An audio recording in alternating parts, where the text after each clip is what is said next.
रहीम अस्सलाम वालेकुम। आज 9 अगस्त बरोज़ इतवार हम बात करेंगे फ़ॉरेन फंडिंग केस के हवाले से। बड़ी अहम डेवलपमेंट हुई है। ये पिछले 2 दिन मुसलसल इसके ऊपर समाअत होती रही है। ये वो स्क्रूटनी कमेटी है जिस स्क्रूटनी कमेटी के पास ये केस था और उसने सारे मामलात को देखना था।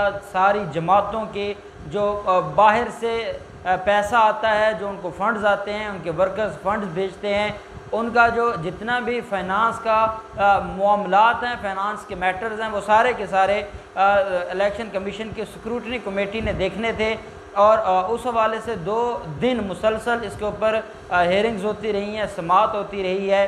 और जो इसमें अकबर एस बाबर हैं, जो कि पाकिस्तान तहरीक इंसाफ का वो अलर्ज करते हैं कि वो साबका कारकुन हैं, और उन्होंने दरख्वास्त दी थी और उनका ये कहना था कि पाकिस्तान तहरीक इंसाफ को मुख्तलिफ ममालिक से पैसे आते हैं और उन पैसों का ऑडिट करवाया जाए। वो खुर्द बुर्द होता है, वेलफेयर के पैसे हैं, वो वेलफेयर के पैसे इस्तेमाल किए जाते हैं और वो इस्तेमाल करने के बाद जो असल उसका पर्पज़ है उसके लिए इस्तेमाल नहीं होते, बल्कि वो ये अपने मकासद के लिए, जो पाकिस्तान तहरीक इंसाफ के मेंबरान हैं, ये अपने मकासद के लिए उनको इस्तेमाल करते हैं। ये एलिगेशन था और उस एलिगेशन की बुनियाद पर कार्रवाई शुरू हुई थी।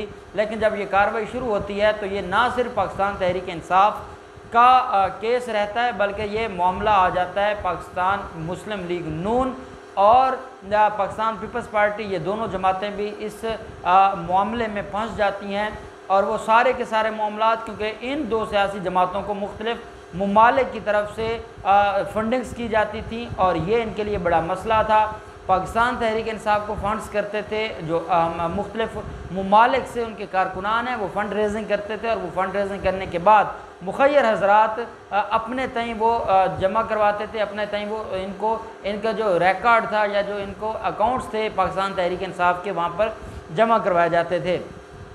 अब अकबर एस बाबर का ये कहना था, उसने उनके 3 वकला हैं जो पेश होते रहे हैं इन 2 दिन की समाअत में, और उन तीनों वकला का ये कहना था कि हमें 23 खाते पाकिस्तान तहरीक इंसाफ के जो फ़ॉरेन खाते हैं, जो उनका फ़ॉरेन से पैसा आता है, जो 23 अकाउंट्स हैं, उनका हमें डाटा दिया जाए, उनकी हमें बैंक स्टेटमेंट्स दी जाएँ और वो हमारे साथ शेयर किया जाए। लेकिन बैंक के खातों को उन्होंने देने से इनकार कर दिया है इलेक्शन कमीशन की स्क्रूटनी कमेटी ने।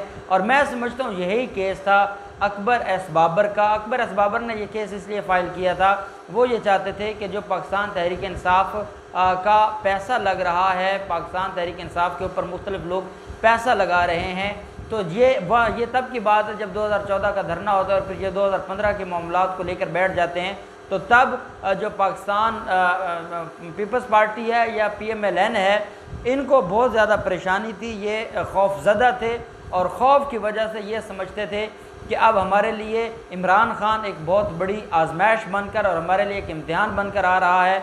इसलिए ज़रूरी है कि हम किसी शख्स को उसके पीछे लगा दें और ये इस केस के अंदर ही नाअहल हो जाए, और नाअहल होने के बाद फिर हम अपने तय अपोजिशन भी करते रहें, फ्रेंडली अपोजिशन भी होगी, गवर्नमेंट भी होगी, और हम इसी तरीके से मुल्क को लूटते रहेंगे। लेकिन अल्लाह ने किया कि इमरान खान तो इक़्तिदार में आ गए। अब पहला सवाल, अभी मैं आपको स्क्रूटनी कमेटी का जो वहाँ पर जो समाअत में प्रोसीडिंग्स हुई हैं वो मैं आपके साथ शेयर करूँगा। लेकिन पहले मैं आपको बताता चलूँ कि जो फ़ॉरेन फंडिंग है उसकी जो डेफिनेशन है हमारे इंटरनेशनल लॉ में, वो सिंपल सी है, और वो ये है कि फ़ॉरेन फंडिंग उसको कहते हैं कि जब कोई मुल्क बतौर सरकारी रियासत, जब कोई किसी भी रियासत की जो हुकूमत है या स्टेट है, वो जब किसी शख्स को, किसी ऑर्गेनाइजेशन को या किसी पार्टी को डायरेक्टली फंड्स करती है, तो हम कहते हैं कि वो पार्टी फ़ॉरेन फंडेड पार्टी है। और उस पार्टी के बारे में ये एलिगेशन आता है कि उसको बाहर से पैसा मिलता है।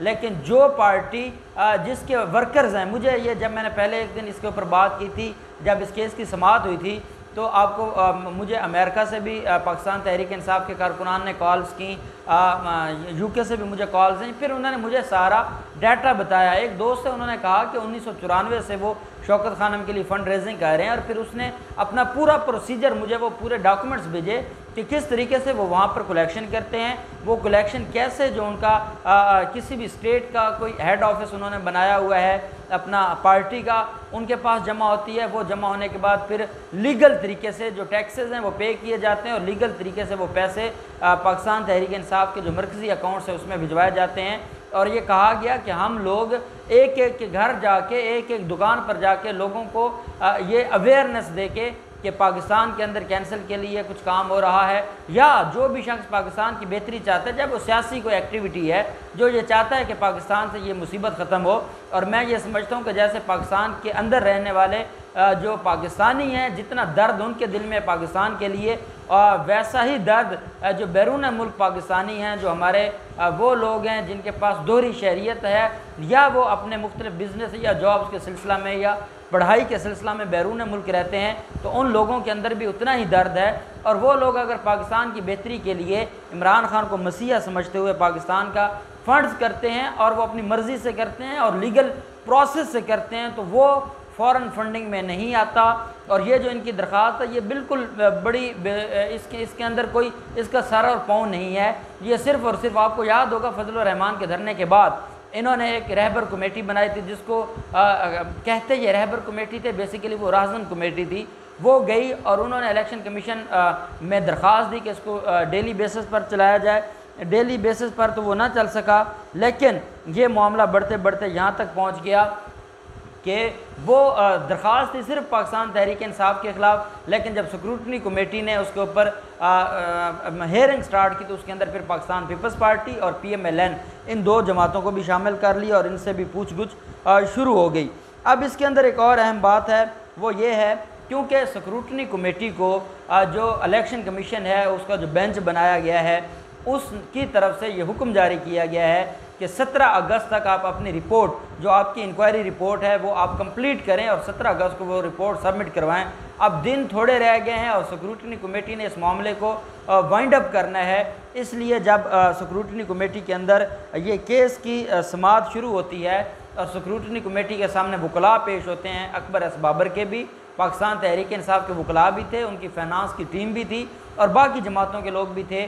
तो उसके अंदर जो अकबर एस बाबर की ये दरख्वास्त थी कि 23 बैंक अकाउंट्स जो पाकिस्तान तहरीक इंसाफ के हैं उनकी इंफॉर्मेशन और उसके बारे में जो उसकी डिटेल्स हैं, जो डाटा है वो शेयर किया जाए दरख्वास्त गुजार के साथ। वो स्क्रूटनी कमेटी ने मुस्तरद कर दी है और मैं समझता हूँ वो मुस्तरद होने के बाद उसका सारा केस ही ख़त्म हो जाता है। वो ये सिर्फ ये चाहते थे कि ये केस फाइल करने के बाद उनको वो बैंक अकाउंट्स की डिटेल्स मिल जाएंगी, उन डिटेल्स की बुनियाद पर पाकिस्तान पीपल्स पार्टी या PMLN वो सियासत करेंगे और वो लोगों को बताएंगे कि इमरान खान को अमेरिका से इतना पैसा आता है। वो ये नहीं बताएंगे कि अमेरिका में पाकिस्तानी लोगों ने एक एक दुकान पर, एक एक घर में जाकर उनको अवेयरनेस देकर पाकिस्तान की फलाह बहबूद के लिए और पाकिस्तान में जो वेलफेयर के काम हो रहे हैं उसके लिए चंदा इकट्ठा कर कर वो पाकिस्तान भेजा है। लेकिन ये क्या कहते हैं कि अमेरिका से इतने डॉलर आते हैं, UK से इतने डॉलर आते हैं, बाकी ममालिक से इतने डॉलर आते हैं। जो वो उनका ख्वाब था वो चकनाचूर हो गया। इमरान खान की बहुत बड़ी जीत हुई है। इमरान खान का जो ये मानना था, इमरान खान ये कहते थे कि ये हमारा पार्टी का मसला है और ये हमारे ये कोई पब्लिक डॉक्यूमेंट इस तरीके से नहीं है कि कोई जाए और दरख्वास्त दे के उसकी डिटेल्स लेना शुरू कर दे। ये एक पार्टी का मामला है। हाँ, पार्टी के जो कारकुनान हैं उनके लिए उन्होंने अपना एक बनाया हुआ है और जो उस मामले के ऊपर ऑडिट करवाना चाहता है या पूछ कुछ करना चाहता है उसको अवेयरनेस दी जाती है, जो उसको सारे की सारी चीज़ें दी जाती हैं। अब ये जो मामला है फॉरेन फंडिंग केस का, ये चंद दिनों में इसके ऊपर फ़ैसला आने वाला है और मैं इससे पहले आपको इसकी पेशीन गोई बता दूं। और मैं ये समझता हूँ कि एक तो ये जो दरख्वास्त है अकबर एस बाबर की, ये खारिज होने वाली है। इस दरख्वास्त के अंदर कोई ऐसी ग्राउंड नहीं है। फ़ॉरेन फंडिंग के हवाले से मैंने आपको उसकी डेफिनेशन बताई है और यही डेफिनेशन की है मुख्तलिफ़ लोगों ने और मुख्तलिफ़ जो एक्सपर्ट्स हैं, लीगल एक्सपर्ट्स हैं, उन्होंने डेफिनेशन की है। और वो ये कहते हैं कि फ़ॉरेन फंडिंग में जो पाकिस्तान तहरीक इंसाफ के पैसे आते हैं या जो पाकिस्तान तहरीक इंसाफ के मामलात हैं वो इसके अंदर नहीं आते और पाकिस्तान तहरीक इंसाफ इससे बच जाएगी। लेकिन जो जरदारी माफिया है, जो भीख मांगते हैं रहम की अमेरिका और बाकी ममालिक से, या जो शरीफ माफिया है जो चाइना से या सऊदी अरेबिया से और मुख्तलिफ़ लोगों से भीख मांगते हैं, रहम की भी और फंड्स भी आते हैं इनके पास, वो सारे के सारे उनके लिए परेशानी ज़रूर है। अब वो ये केस फाइल करके इतने बुरी तरह फंस गए हैं। इमरान खान के पास तो जो इमरान खान ने चंदा इकट्ठा किया है उसका जवाब इमरान खान के पास मौजूद है, लेकिन जो इन्होंने हराम कमाया है उसका इनके पास जवाब मौजूद नहीं है और इनके लिए बड़े मसाइल पैदा होने वाले हैं। और ये दरख्वास्त देकर बजाय इसके कि इमरान खान के लिए कोई मुश्किल हालात पैदा करते, ये खुद उसके अंदर बुरी तरह फंस गए हैं। और अगले चंद दिनों में 17 अगस्त से पहले पहले स्क्रूटनी कमेटी ने इंक्वायरी कंप्लीट करके वो रिपोर्ट सबमिट करवा देनी है और फिर उसके बाद इलेक्शन कमीशन इसके ऊपर फैसला देगा। जो भी डेवलपमेंट होगी, जो भी कार्रवाई होगी, हम आपके साथ शेयर करते रहेंगे। अल्लाह पाक पाकिस्तान का हामी नासिर हो। बहुत शुक्रिया। अल्लाह हाफिज़। पाकिस्तान जिंदाबाद।